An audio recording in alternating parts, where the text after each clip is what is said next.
banyak rumah tangga kandas di tengah jalan. Bismillahirrahmanirrahim.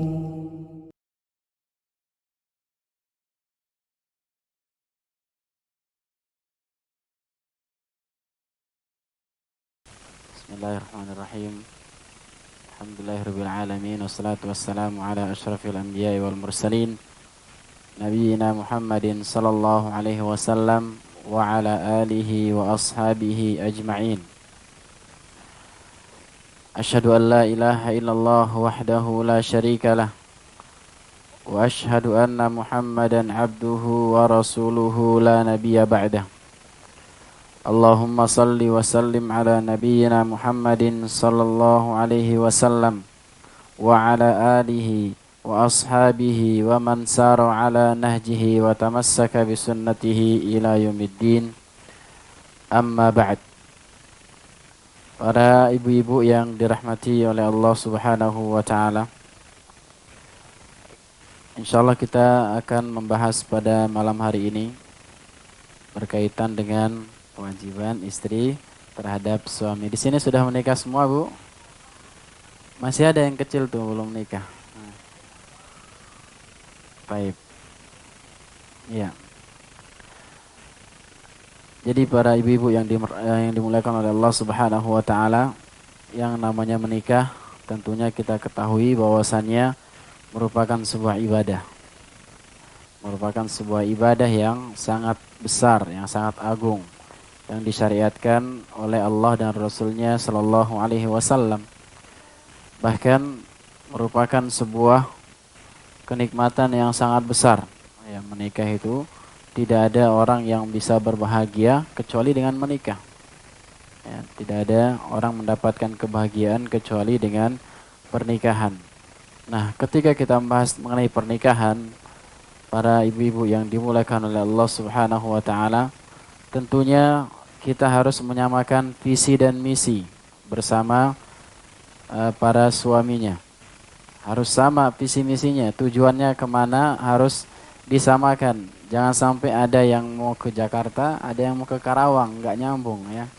Nanti perjalanannya jadi berpisah di tengah jalan. Sampai di pasar induk berpisah, ada yang ke kanan, ada yang ke kiri. Begitu pula dalam pernikahan. Kita mengharapkan dalam pernikahan ini tujuannya hanya satu, yaitu kita masuk surga. Ya. Karena betapa banyak ibadah yang hanya bisa dilakukan hanya melalui jalur pernikahan. Orang-orang yang nggak punya pasangan tidak bisa melakukan ibadah-ibadah tersebut. Di dalam menyamakan visi dan misi ini, di antaranya juga adalah menyamakan visi dan misi di dalam mendidik anak-anak juga sama. Harus tujuannya sama, mau diarahkan kemana. Tujuannya juga dalam menyamakan visi dan misi ini agar keluarga itu menjadi langgeng, Bapak Ibu sekalian ya, ibu-ibu, bapaknya ada satu. Ya. Agar menjadi langgeng, menjadi hubungan rumah tangga, hubungan suami dan istri ini jangan sampai dia terputus hanya dengan dicabutnya nyawa kalau bisa. Ya. Hubungan kita kalau bisa sampai ke surga. Jangan sampai kita tujuan pernikahannya cuman sampai di dunia saja. Ini adalah angan-angan yang masih kurang atau belum sempurna. Dalam rangka menggapai hal tersebut, tentunya kita harus mengetahui beberapa hak. Ya, harus memenuhi hak. Sebagaimana kita menginginkan atau menuntut kewajiban seorang suami atas istrinya, tentunya kita terlebih dahulu sebagai seorang istri juga harus memperhatikan hak. Harus saling memperhatikan hak sesama, baik istri maupun suami pada dasarnya harus sama-sama memperhatikan hak masing-masing. Jika seorang suami memperhatikan haknya, istri juga memperhatikan haknya atas suaminya, maka keluarga yang didambakan tentunya adalah keluarga yang apa? Ya, yang samawa kalau kata anak zaman sekarang, yang sakinah, mawadah dan rahmah. Baik. Akan tapi Seiring berjalannya waktu para ibu-ibu yang dimulakan oleh Allah Subhanahu wa taala, banyak rumah tangga kandas di tengah jalan dengan sebab masing-masing suami atau masing-masing istri kurang memperhatikan hak-hak mereka. Tidak menunaikan baik sebagian maupun kebanyakan di antara hak-hak mereka. Mereka hanya menuntut, ya, kewajiban kamu seperti itu, tapi tidak memperhatikan apa sih hak pasangan kita. Karena salah satu tujuan kita hidup di dunia ini adalah masuk surga. Benar nggak ibu-ibu? Benar. Dan disebutkan dalam sebuah hadis bahwasanya Rasulullah SAW mengatakan bahwasanya isi neraka itu kebanyakan wanita, ibu-ibu. Ya, isi neraka itu kebanyakan wanita. Sebagaimana dalam sebuah hadis yang diriwayatkan oleh Imam Bukhari rahimahullahu taala, beliau mengatakan, "Uritun nara fa idza aktsaru ahliha an-nisa yakfurna." Kata Rasulullah SAW, aku diperlihatkan neraka dan aku melihat di sana isinya kebanyakan wanita. Ya nggak apa-apa kalau ada yang keberatan silahkan. Ya akan tapi ini adalah ucapan Nabi Muhammad SAW. Kenapa mereka banyak masuk neraka? Yakfurna. Mereka itu banyak yang kufur. Kemudian ditanya pada Rasulullah SAW, ayakfurna billah, apakah mereka kufur kepada Allah wahai Rasulullah? Nabi SAW menjawab, yakfurnal ashir. Mereka itu mengkufuri kebaikan suaminya, ya, atau dalam bahasa mudahnya tidak tahu terima kasih. Nah, itu. Bagaimana contohnya? Yakfurnal ihsan, tidak atau mengingkari kebaikan suaminya. Lau ahsanta ila ihdahunna dahra, kalau kalian para laki-laki, para suami berbuat baik kepada mereka selama 1 tahun, summa ra'at minka syai'an, kemudian pada suatu hari dilihat kejelekan pada dirimu, kebanyakan wanita mengatakan, ma ra'aitu minka khairan qat, aku tidak pernah melihat kebaikan padamu. Nah, ini yang namanya kufur. Kufur terhadap nikmat atau kufur terhadap kebaikan suami. Ini salah satu atau banyak sebab yang membuat wanita itu dimasukkan ke dalam neraka oleh Allah Subhanahu wa taala. Kemudian juga dalam hadis yang lain disebutkan oleh Rasulullah SAW, "Ittala'tu fil jannah." Aku melihat surga. "Fara'aitu aktsara ahliha al-fuqara." Dan aku melihat kebanyakan isi surga itu adalah orang-orang fakir. Ada yang mau masuk surga enggak ibu-ibu? Hah? Kebanyakan isinya orang miskin nih, gimana nih orang fakir? Ada yang mau jadi orang fakir, Bu? Hah? Maunya jadi orang kaya terus jadi penghuni surga ya, Masya Allah. Baik. Wattala'tu finnar. Kemudian aku juga melihat di neraka. Fara'aitu aktsara ahlihan nisa. Aku melihat kebanyakan isinya adalah para wanita. Ini sabda dari Nabi Muhammad sallallahu alaihi wasallam. Juga dalam hadis yang lain disebutkan, inna aqalla sakinil jannatin nisa. Sesungguhnya paling sedikit penghuni surga itu para wanita. Jadi paling banyak penghuni neraka, paling sedikit penghuni surganya itu dari kalangan para wanita. Nah, akan tapi ada kabar gembira dari Nabi Muhammad SAW bagi para wanita. Bagi para wanita yang ingin masuk surga, banyak caranya. Di antara caranya adalah melalui pernikahan. Ya, di antara cara gampang atau cara mudah masuk surga itu adalah melalui ikatan pernikahan bersama suami.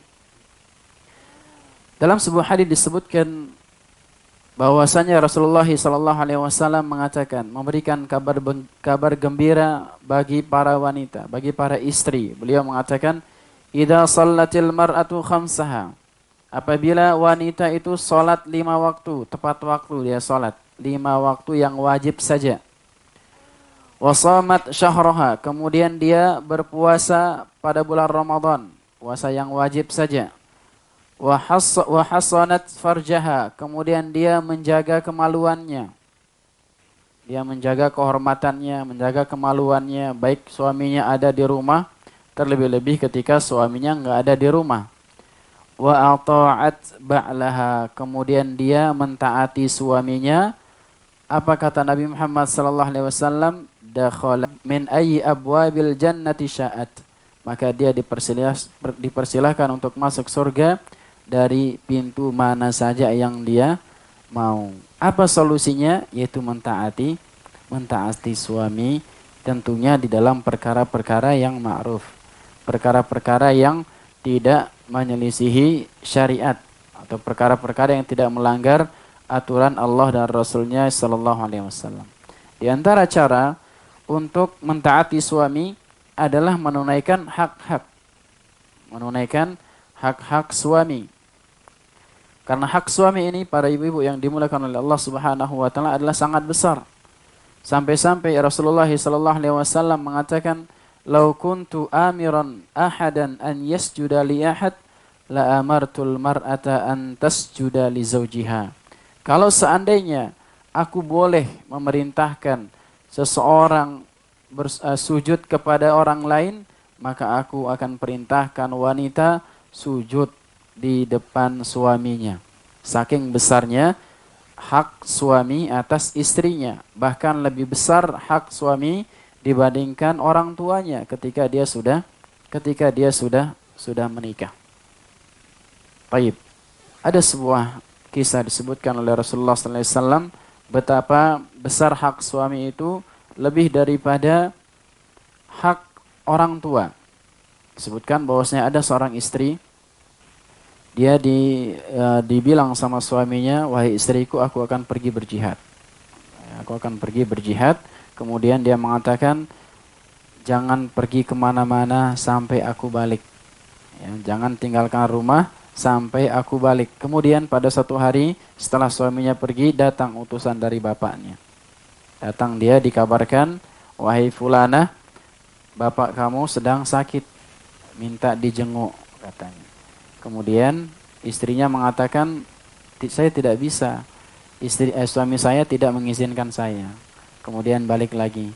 Kali kedua datang, "Wahai fulana, bapak kamu sedang sakit keras, lagi sekarat," gitu.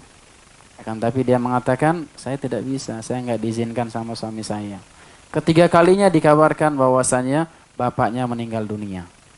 Hanya bapaknya meninggal dunia, tetap dia tidak pergi, landasan suaminya melarang. Kemudian kata Rasulullah SAW, bapaknya orang tadi, yang wanita tadi, dimasukkan ke dalam surga oleh sebab baktinya anaknya kepada suaminya. Nah, ini yang perlu kita pahami ibu-ibu sekalian. Kalau tujuan kita cuma satu, tujuan kita ingin masuk surga, salah satu caranya adalah dengan mentaati suami. Dan mentaati suami ini tidaklah sempurna kecuali dengan kita memberikan hak-hak suami kita. Suami ibu maksudnya, kalau saya nggak punya suami. Memberikan hak-hak suami ibu-ibu sekalian. Walaupun suami ibu-ibu tidak memberikan hak-haknya kepada ibu-ibu. Ini yang perlu dipahami. Jangan sampai merasa, dia saja nggak memberikan hak saya nggak memberikan gitu. Jangan sampai demikian. Kalau tujuan kita ingin masuk surga, apapun yang dilakukan oleh suami, itu urusannya dengan Allah Subhanahu wa ta'ala. Doakan pada Allah Subhanahu wa ta'ala agar suaminya juga menunaikan haknya, agar bergandengan masuk ke dalam surga bersama suaminya. Akan tapi harus siap-siap dipoligami di surga ya nanti insyaallah ibu ya. Mudah-mudahan di dunia enggak ya ibu. Amin dong ibu. Enggak ada yang aminin. Baik. Berat ya. Di surga enggak harus semua ya. Adapun beberapa hak suami atau beberapa hak suami yang wajib ditunaikan oleh istrinya. Yang pertama, yang sebagai yang bisa melanggengkan keluarga, yang bisa menjadikan keluarga itu tadi seperti yang sakinah, mawaddah dan rahmah. Yang pertama adalah ta'atuhu idza da'aha ila firashihi. Mentaati suaminya kalau diajak ke ranjang, ibu. Ini Ini adalah perkara yang urgent nih Ibu ya. Perkara yang sangat eh, darurat. Kalau apa namanya? Kalau ada seorang bapak atau seorang suami mengajak suaminya ke dalam kamar gitu dalam bahasanya. Ini adalah sebuah ketaatan kepada suami dan sebuah ibadah ya. Jangan dianggap bahwasanya hubungan biologis itu adalah hubungan duniawi semata. Itu merupakan sebuah ibadah, bahkan dinilai sedekah oleh Rasulullah sallallahu alaihi wasallam. Kata Nabi Muhammad sallallahu alaihi wasallam, "Wa fi but'i ahadikum shadaqah." Dan di kemaluan-kemaluan istrimu itu terdapat sedekah. Jadi seorang suami mendatangi istrinya itu dinilai sedekah oleh Allah Subhanahu wa taala. Dan juga ada ancaman dari Rasulullah sallallahu alaihi wasallam bagi para istri yang enggan atau yang enggak mau diajak oleh suaminya untuk pergi ke kamar. Dalam sebuah hadis riwayat Al-Bukhari rahimahullahu taala bahwasanya Rasulullah sallallahu alaihi wasallam mengatakan, "Idza da'a ar-rajulu imra'atahu ila firashihi." Apabila ada seorang suami mengajak istrinya ke ranjangnya, fa'abat, kemudian dia enggan, enggak mau dia, ya, menolak gitu ya. Fabata ghadban 'alaiha, kemudian suaminya tidur dengan membawa hati yang apa? Yang apa, Bu? Kecewa, kesel, terluka lah seperti itu. La'anat hal malaikatu hatta tusbih. Maka wanita tadi atau istri tadi dilaknat oleh malaikat sampai pagi. Laknat yang dimaksud di sini adalah sebagaimana dikatakan oleh para ulama adalah ibti'ad 'anir rahmah, dijauhkan dari rahmat Allah Subhanahu wa taala. Bahkan disebutkan dalam hadis yang lain enggak diterima salatnya. Enggak diterima salatnya oleh Allah Subhanahu wa taala para istri yang menolak ajakan suaminya. Kemudian juga dalam hadis yang lain disebutkan bahwasanya Rasulullah sallallahu alaihi wasallam mengatakan dengan bersumpah. Beliau mengatakan walladzi nafsi biyadi, demi zat yang jiwaku berada di tangannya. Bersumpah Rasulullah sallallahu alaihi wasallam saking urgennya urusan ranjang ini, Ibu. Saking urgennya urusan ranjang. Ibu yang di belakang jangan senyum-senyum, Bu ya. Senang dia Ibu ya.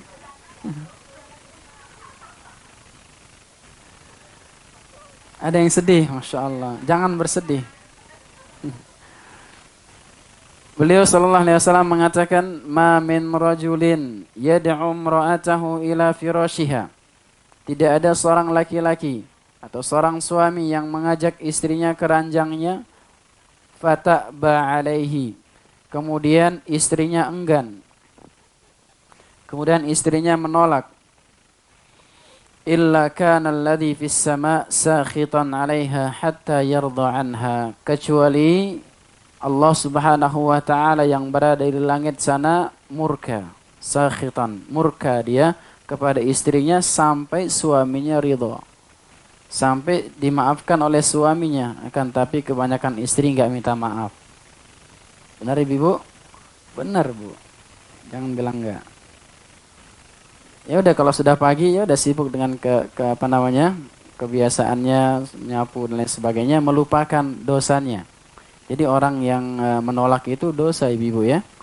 Dosa dia kecuali ada uzur syar'i. Kecuali ada alasan yang kuat dia menolak, seperti haid misalkan, suaminya ngajakin lagi haid, enggak lihat tanggal merah apa bagaimana gitu kan ya. Atau lagi sakit. Sakit yang nggak bisa membuat dia melayani suaminya. Bukan sakit-sakit biasa. Sakit panu nggak mau misalkan. Atau kecapean dikit nggak mau. Maka ini perlu diperhatikan. Bahkan Rasulullah SAW mengatakan, salasatun la tujawizu salatuhum adzanahum. Ada 3 golongan orang atau ada 3 kriteria orang yang sholatnya itu enggak sampai lewat dari apa? Telinganya. Enggak diterima sholatnya. Orang-orang yang ini, yang 3 golongan ini, di antaranya adalah wal mar'atu. wa imra'atun batat wa zawjuha 'alaiha sakhit. Seorang istri yang suaminya tidur dalam keadaan marah. Di antaranya marahnya tadi gara-gara nggak mau diajakin dan lain sebagainya. Kemudian para ibu-ibu yang dimuliakan oleh Allah Subhanahu wa taala, di antara hak yang kedua juga, tadi hak yang pertama. Nanti kalau dibahas nanti nggak selesai kalau yang pertama ini ibu ya. Yang jelas kalau nggak ada alasan yang syar'i, jangan sampai ibu-ibu mengecewakan suaminya. Yang kedua di antara hak suami atas istrinya adalah alla tasuma tanaffulan illa biizni. Untuk tidak puasa sunnah kecuali dengan izin suaminya, terutama ketika suaminya ada di rumah.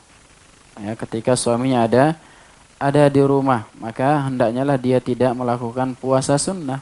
Apalagi dia misalkan seorang istri yang jarang berpuasa.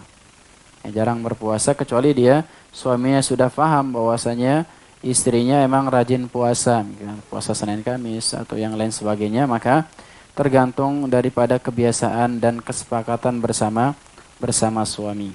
Hal ini berdasarkan sebuah hadis yang diriwayatkan oleh Abu Hurairah radhiyallahu taala an, bahwasanya Rasulullah sallallahu alaihi wasallam mengatakan, la tasumul mar'atu wa ba'luha syahidun illa biidznih. Jangan sampai seorang wanita atau seorang istri itu berpuasa sedangkan suaminya berada di rumahnya kecuali dengan izin suaminya tersebut. Kemudian yang ketiga, di antara hak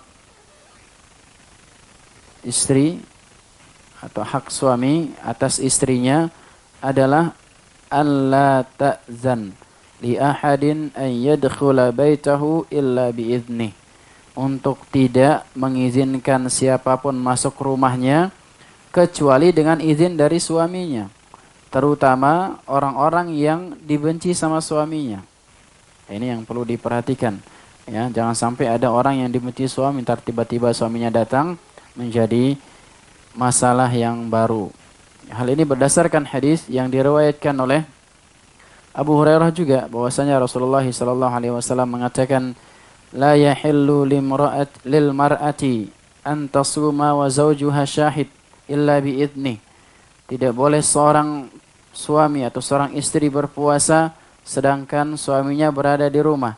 Wala ta'zana fi baitihi illa biidznih. Dan tidak boleh mengizinkan siapapun masuk ke rumahnya kecuali dengan izin daripada suaminya. Wa ma anfaqat min nafaqatin an ghairi amrihi fa innahu yuadda ilaihi syatruhu. Dan tidak boleh juga membelanjakan harta suami tanpa izin suami. Jadi tidak boleh membelanjakan harta suami tanpa izin suami kecuali suaminya pelit. Nah, kalau suaminya pelit, sebagaimana yang dikisahkan bahwasanya Hindun pernah datang kepada Nabi Muhammad SAW, curhat sama Nabi SAW dan mengatakan sesungguhnya Abu Sufyan adalah suaminya Hindun. Abu Sufyan orangnya pelit katanya, tidak memberikan nafkah, tidak mencukupi nafkah istri dan anak-anaknya. Kemudian Rasulullah SAW mengatakan, khudhi min malihi ma syi'ti. Ambil daripada hartanya secukupnya, secukup untuk belanja, cukup untuk anak-anaknya. Tidak boleh diambil juga secara berlebihan. Artinya harus dengan izin suami kalau membelanjakan, baik dia membeli apa saja yang tidak berkaitan dengan hal-hal yang darurat, maka harus izin suaminya. Kemudian yang keempat, di antara hak juga seorang suami atas istrinya adalah alla takhruja min baitihi illa biidznih. Tidak boleh seorang istri keluar dari rumahnya kecuali dengan izin daripada suaminya. Dan di antara adab-adab juga adab-adab keluar rumah yang disebutkan juga di sini, tentunya dengan seizin suaminya, adalah yang pertama harus menggunakan hijab. Ya, harus menutup auratnya. Kemudian yang kedua, tidak boleh menggunakan wangi-wangian yang terlalu menyengat sampai dicium satu RT, misalkan RT 3 semuanya, oh ini si fulanah yang keluar rumah gitu ya. Ya, gimana Bu? Ada yang merasa Bu?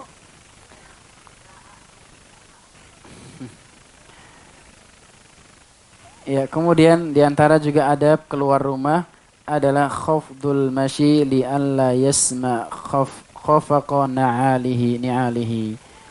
Memelankan suara jalannya, ya, langkah kakinya dipelankan agar tidak didengar suara sendalnya kalau bisa. Dahulu Imam Ahmad bin Hambal rahimahullahu taala pernah didengar suara sendalnya oleh orang lain. Dia cemburu, Imam Ahmad. Imam Ahmad bin Hambal rahimahullahu taala, maka diusahakan kalaupun ada suaranya akan tapi tidak disengaja, maka itu tidak masalah. Akan tapi diusahakan jangan sampai menambah ada gelang-gelangnya di situ atau ada apa yang kecil-kecil itu yang bunyi ada loncengnya misalkan dan lain sebagainya, biar ketahuan sepatunya baru misalkan dan lain sebagainya, maka ini adalah perlu dihindari. Kemudian diantara juga adab keluar rumah adalah yang keempat, idza kanat tamshi ma'a ukhtin laha wa hunaka rijal fala tatahaddath ma'a sahibatiha. Maka apabila dia berjalan kemudian ada kumpulan laki-laki yang ada di sana, maka kalau bisa jangan ngobrol sama teman perempuannya. Kenapa? Karena ada seorang laki-laki atau ada laki-laki yang tidak bisa mendengar suara wanita. Khawatirnya nanti terfitnah atau dia berada dalam hatinya itu sesuatu yang membuat dia terfitnah dengan suara wanita tadi. Kemudian yang kelima, di antara adab juga, adab keluar rumah, an tasta'zina imma min zawjiha in kanat mutazawwijah atau min waliha illam takun mutazawwijah. Di antara adab juga keluar rumah adalah harus izin sama suaminya kalau dia sudah menikah, atau kalau dia belum menikah maka dia harus izin kepada walinya, pada bapaknya kah, atau dia tinggal sama kakaknya dan lain sebagainya, maka dia harus meminta izin terlebih dahulu. Kemudian yang keenam, di antara adab juga adab keluar rumah bagi wanita adalah tidak boleh seorang wanita keluar atau melakukan safar, perjalanan jauh, ya safar itu melakukan perjalanan jauh, kecuali dengan mahramnya, baik suaminya ataupun bapaknya atau saudara laki-lakinya atau anaknya yang sudah dewasa yang laki-laki. Maka ini yang perlu diperhatikan, sebagaimana sebuah hadis yang diriwayatkan dari Ibnu Abbas radhiyallahu taala an, bahwasanya Rasulullah sallallahu alaihi wasallam mengatakan, la tusafiru imra'atun illa ma'adhi mahramin. Hendaknyalah tidak safar seorang wanita kecuali bersama mahramnya. Bukan bersama muhrimnya, ibu-ibu ya. Muhrim adalah orang yang sedang melakukan haji atau umrah. Adapun mahram itu orang yang saudara kita atau suami dan lain sebagainya. Kemudian yang ketujuh, juga di antara adab seorang wanita keluar dari rumahnya adalah an tatahalla bil haya, berhias diri dengan rasa malu. Berhias diri dengan rasa malu. Jangan sampai dia tidak ada malu, ya, misalkan ketawa sana sini dan lain sebagainya, maka ini perlu dihindari. Kemudian yang selanjutnya adalah an taghudda basarahu. Hendaknya lah dia menundukkan pandangannya. Menundukkan pandangannya baik melihat laki-laki maupun melihat harta daripada saudaranya. Ya, jangan sampai nanti sampai rumah minta beli rumah, lihat rumah orang bagus minta beli rumah dan lain sebagainya, maka dia harus menundukkan pandangannya. Kemudian yang terakhir juga di antara adab-adab seorang wanita keluar dari rumahnya adalah an la tuzahimar rijal, ya, untuk tidak berdesak-desakan dengan para lelaki. Dan ini banyak sekali kasus, ya, kejadian bahwasanya para wanita banyak yang dilecehkan, misalkan pelecehan seksual dan lain sebagainya. Ini sebabnya adalah karena berdesak-desakan, ya, berdesak-desakan bersama para laki-laki, karena tidak semua laki-laki itu bisa menjaga dirinya. Kemudian yang kelima, kita lanjutkan kepada hak-hak di sini, hak seorang wanita atau seorang suami atas istrinya. Yang kelima adalah an la tukhrija syai'an min mali zawjiha illa biidnih, untuk tidak membelanjakan harta suaminya kecuali dengan seizin daripada suaminya. Tadi kita kasih catatan, kecuali kalau suaminya pelit, maka boleh dia mengambil uang daripada suaminya secukupnya. Kemudian juga yang keenam, di antara hak seorang suami atas istrinya adalah an tatazayyana lahu bima yu'jibuhu fi hududis syara', untuk berhias, bersolek di hadapan suaminya selama tidak menyelisihi syariat. Ya, jadi boleh dia dianjurkan. Bahkan ada seorang mengatakan, ya, kalau dia keluar rumah, seorang wanita itu harus ke Arab-Araban. Kalau dia di dalam rumahnya harus ke barat-baratan gitu. Bagaimana orang barat? Ya seperti itu ibu ya.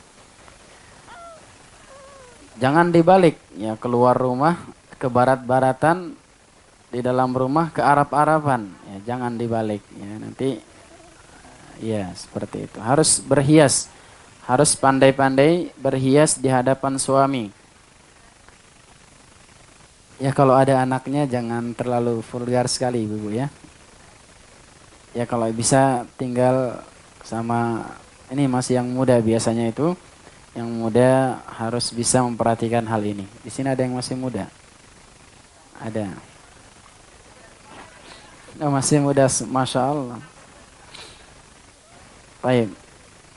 Jadi harus pandai-pandai bersolek. Karena sebuah hadis menyebutkan bahwasanya Rasulullah SAW merintahkan bagi para suami ketika mungkin berjalan di luar rumah, kemudian melihat seorang wanita yang membuat dia takjub, maka dia diperintahkan untuk pulang. Pulang segera, karena yang ada di wanita tadi ada di istrinya. Kan tapi kadangkala suami pulang, istrinya nggak ada di rumah. Ya, istrinya nggak ada di rumah, atau istrinya lagi masak dan lain sebagainya. Maka ini harus diperhatikan, harus pandai-pandai menjaga diri. Tua nggak apa-apa ibu-ibu, yang penting bisa bersolek, ya, bisa bersolek. Karena cantik itu ibu-ibu relatif, ya. Cantik itu relatif, tergantung mata yang memandang. Kalau suami ibu yang memandang, insya Allah cantik, ya, insya Allah gak ada lagi. Ya, insya Allah cantik. Harus bisa berhias, minimal ya, minimal nggak, mohon maaf, nggak bau gitu ya. Kemudian enak dipandang lah, enak dipandang, nggak harus cantik. Yang penting enak dipandang. Ya, seger ya, Masya Allah. Ya kalau seger harus minum dulu kalau biar seger.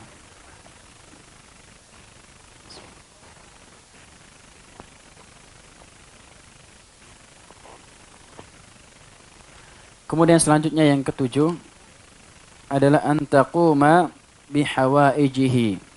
Hendaknya seorang istri melakukan kewajiban-kewajibannya di rumah, ya, seperti masak. Sebetulnya tugas masak itu bukan tugas istri ibu ya, tugas suami sebetulnya. Kemudian bersih-bersih rumah tugas suami sebetulnya. Ya, setrika, nyuci dan lain sebagainya tugas suami. Tugas istri hanya mentaati suami. Kalau disuruh masak ya masak. Kalau disuruh nyuci ya nyuci. Kalau disuruh setrika ya setrika. Ya itu tugasnya sebetulnya ya. Balik ke istri lagi ya ibu ya. Ya, menurut adat kita juga ya, menurut kebiasaan atau adat di masyarakat kita yang melakukan pekerjaan tersebut adalah istri. Ya, jadi adat itu bisa dijadikan hukum apabila dia tidak bertentangan dengan syariat. Sebagaimana kaidahnya mengatakan al-adat muhakkamah. Adat itu bisa dijadikan hukum. Masyarakat kita memandang bahwasanya pekerjaan tersebut adalah pekerjaan wanita. Maka dikerjakan oleh wanita dan sebagai seorang suami sehendaknya bisa membantu. Nah, kalau lagi waktu longgar, apalagi jika suaminya kebanyakan di rumah, ya hendaknya lah membantu. Sebagaimana Rasulullah SAW juga membantu pekerjaan istrinya, jahit sendalnya sendiri, Nabi ya. Kemudian kalau lagi masak ya bantu ya minimal ngambilin minyak goreng dan lain sebagainya. Maka ini sangat senang sekali ya, sangat senang sekali para ibu-ibu. Insya Allah ibu-ibu bisa merasakan sendiri kalau dibantu oleh suaminya. Hal ini juga berdasarkan firman Allah Subhanahu wa taala. Allah Subhanahu wa taala mengatakan wa ta'awanu 'alal birri wat taqwa, dan saling tolong-menolonglah kalian di dalam kebaikan dan dalam ketakwaan. Saling tolong-menolong, bersihin rumah, mendidik anak-anak, dan salah satu tugas terberat bagi seorang ibu-ibu adalah mendidik anaknya. Titipan dari Allah Subhanahu wa taala yang juga merupakan investasi yang sangat besar, ibu-ibu ya. Mendidik anak itu adalah investasi yang sangat besar. Harus ikhlas dan bersabar dalam mendidik anak. Karena ketika kita sudah meninggal, yang kita harapkan adalah anak-anak kita tadi. Anak-anak yang kita didik, itulah yang menjadi investasi kita yang paling besar. Misalkan kita nggak punya harta untuk dijadikan wakaf, atau dijadikan amal jariyah, dan lain sebagainya, nggak punya ilmu yang diajarkan agar dia bisa bermanfaat, maka ketika memiliki anak, maka pergunakanlah anak tersebut sebagai investasi yang besar. Sebagaimana sabda Rasulullah SAW, "Idza matal insan, in qata'a amaluhu illa min thalath." Apabila seorang manusia meninggal dunia, terputus amalannya kecuali 3 perkara. Di antara ketiga perkara itu adalah al-waladu atau waladun salihun yad'u lahu. Anak yang soleh yang bisa mendoakan kedua orang tuanya.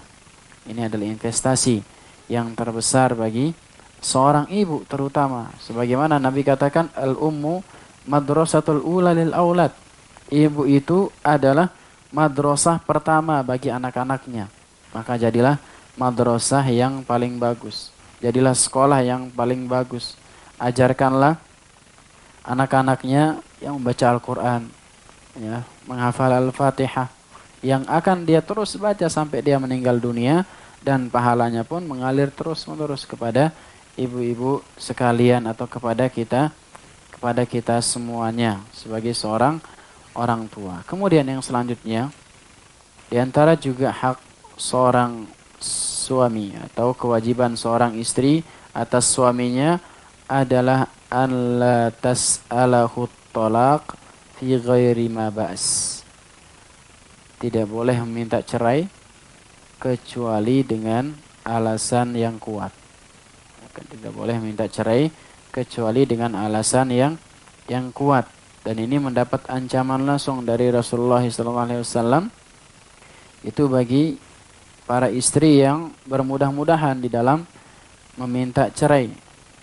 Cerai itu merupakan sebuah syariat, ibu sekalian, merupakan sebuah solusi dari Allah Subhanahu wa taala, akan tapi solusi terakhir. Ya, solusi terakhir apabila sudah nggak bisa dipertahankan lagi sebuah rumah tangga, maka disyariatkannya cerai. Bahkan cerai itu juga bisa mendapatkan pahala, ibu-ibu. Jangan dianggap cerai itu dosa. Bisa mendapatkan pahala asalkan caranya benar, kemudian ada sebabnya, kemudian hak-hak istri ditunaikan oleh suami ketika masih masa iddah. Jangan baru cerai udah angkut barang pulang ke orang tuanya. Kapan rujuknya, ibu ya? Ini diancam oleh Rasulullah SAW bagi para wanita yang bermudah-mudahan meminta cerai. Nabi SAW mengatakan, ayyamal mar'ati sa'alat zawjahat talaq fi ghairi ma ba'sin fa haramun 'alaiha raihatul jannah. Apabila ada seorang istri yang meminta suaminya cerai atau meminta talak pada suaminya dengan alasan yang tidak dianggap atau alasan yang tidak urgen atau tidak alasan syar'i, maka Nabi katakan fa haramun 'alaiha raihatul jannah, maka haram baginya mencium bau surga. Ya, haram baginya mencium bau surga. Tadi kita katakan di awal tujuan kita adalah apa? Ingin masuk surga. Maka jangan sampai kita bermudah-mudahan atau yang punya anak, ya, anak wanita, diingatkan, ya, dikasih tahu, dinasehati bahwasanya jangan sampai bermudah-mudahan di dalam meminta cerai. Adapun kalau sudah saatnya sudah nggak bisa dipertahankan lagi, maka dipersilahkan untuk meminta cerai. Kemudian yang selanjutnya yang ke-9, juga di antara hak seorang istri atas suaminya adalah annahu idza mata anha tahiddu alaihi arba'atu ashhurin wa ashra. Apabila ditinggal meninggal oleh suaminya, maka hak suami atas istrinya adalah dia apa? Dia melakukan masa iddah. Apa istilahnya Ibu? Kalau ditinggal mati itu menunggu selama 4 bulan 10 hari. Ya, masa iddah. Masa iddahnya nunggu. Ya, jangan sampai belum selesai masa iddah udah menikah lagi. Maka ini adalah sebuah hak dari seorang istri atas suaminya. Kemudian yang selanjutnya, mungkin yang terakhir, yang ke-10, di antara hak seorang istri kepada suaminya adalah alla tubshi sirrahu wal aks. Tidak boleh menyebarkan aib suaminya. Begitu pula sebaliknya, seorang suami tidak boleh juga menyebarkan aib istrinya. Aib atau masalah yang ada dalam rumah tidak boleh keluar dari rumah, bahkan dari kamar tidak boleh keluar. Kalau bisa jika ada masalah, anak-anak nggak tahu. Gitu. Kalau lagi marah-marahan, ya di rumah aja dulu, di dalam kamarnya, jangan sampai menjadi penyebab anak-anak juga, ya, psikologisnya bisa terganggu oleh sebab masalah yang dihadapi oleh seorang suami ataupun istrinya. Begitu pula walaupun dia sudah cerai. Udah cerai, misalkan sama, dia juga tidak boleh menyebarkan aibnya. Karena itu adalah saudara dia. Saudara dia semuslim, maka Nabi katakan, barang siapa yang menyebarkan, man satara mu'minan satarallahu yaumal qiyamah. Barang siapa yang menutupi aib seorang muslim, maka kelak pada hari kiamat Allah akan menutupi aibnya. Sebaliknya barang siapa yang menyebarkan aib saudaranya yang muslim, maka Allah akan membuka aibnya. Ini yang harus diperhatikan. Suami, istri harus sama-sama menjaga aib. Terutama masalah, apa Ibu? Masalah ranjang. Ya. Baik senangnya maupun susahnya. Ini nggak boleh disebarkan Ibu. Langsung nyambung ke ranjang Ibu ya. Ya, jadi seperti itu. Misalkan ada masalah ranjang, baik senangnya maupun buruknya, ini tidak boleh disebarkan. Bahkan Nabi mensifati orang-orang yang semalam habis bergaul sama suami istrinya, kemudian besoknya disebarkan, ini adalah sejelek-jelek orang. Ya. Sejelek-jelek orang yang menceritakan kegiatan ranjangnya bersama pasangannya. Ini yang perlu diperhatikan, terutama ketika buruk yang didapatkan oleh istri ataupun suami, maka harus sama-sama saling menjaga rahasia tersebut agar kerukunan rumah tangga bisa terjaga. Kalau bisa mencari solusi, cari obatnya. Misalkan kalau dia, mohon maaf, kurang misalkan, ya cari solusinya, cari dokter dan lain sebagainya, cari barang-barang, jangan sampai menjadikan temannya tempat curhat. Ya, kalau dijadikan tempat curhat, itu bukan bahan curhat yang bagus. Iya bocor. Ibu-ibu itu suka bocor. Nih mohon maaf ya ibu-ibu itu suka apa namanya susah menjaga rahasia. Ya, kecuali yang memang sudah saling percaya sama-sama sahabatnya misalkan dari kecil sampai sudah menikah dan lain sebagainya maka ini harus diperhatikan yang berkaitan dengan rahasia ranjang ini jangan sampai disebarkan baik rahasia yang buruk maupun rahasia yang baiknya. Jangan sampai nanti ada temannya nggak punya suami diceritakan kan nggak asik gitu ya. Membuat apa namanya saudarinya menjadi iri atau kepengen dan lain sebagainya maka ini harus diperhatikan daripada perasaan-perasaan saudari kita. Mungkin ini sedikit yang dapat saya sampaikan ibu sekalian karena ini sudah malam, sudah lewat setengah 9. Mungkin jika ada pertanyaan dipersilahkan.